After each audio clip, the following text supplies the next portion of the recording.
Ang pulang araw.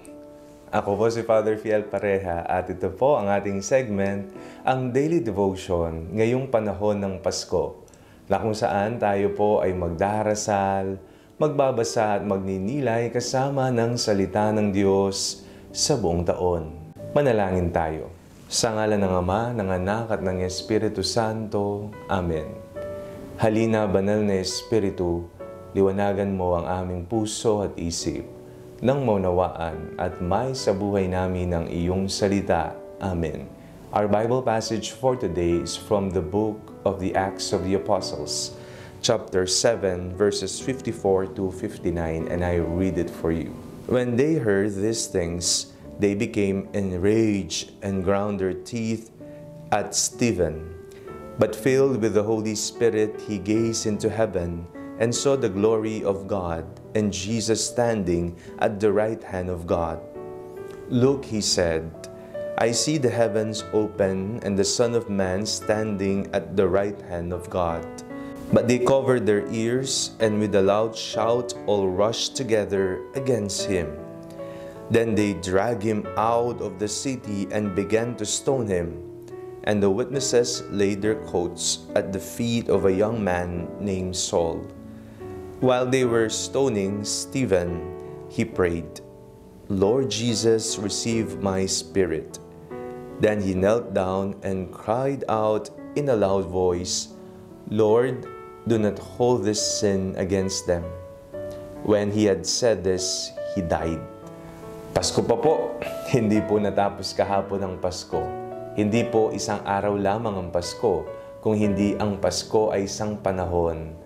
Marami pa pong mga araw na tayo po ay magninilay tungkol sa panahon ng Pasko. Ngayong araw na ito, pulang araw.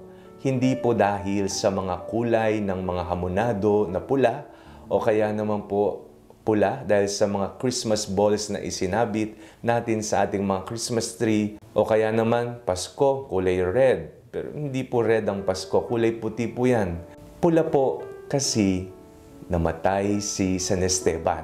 Ibinigay niya ang kanyang buhay. Isang martir ng Panginoon. Ang kanyang dugo, kulay pula, ay sumasagisag sa kanyang pagmamahal, katapatan, at pag-aalay ng kanyang buhay sa Panginoon. Napakagandang pagnilayan. Kahapon, araw mismo ng Pasko, nakita natin kung papaanong inialay ng Ama ang kanyang anak sa mundo.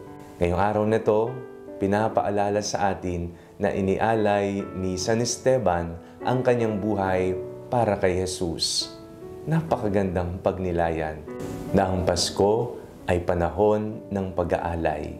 May aalay kaya natin ang ating buhay alang-alang sa Panginoon. Kung anong tapang at sigasig mayroon si San Esteban, sana po tayo rin. Sa mga panahon na tayo inuusig, sa mga panahon na tayo po'y pinapasuko at nais nilang ipagpalit natin ang ating pagmamahal kay Jesus, ipaglaban natin ang ating pagmamahal sa Kanya.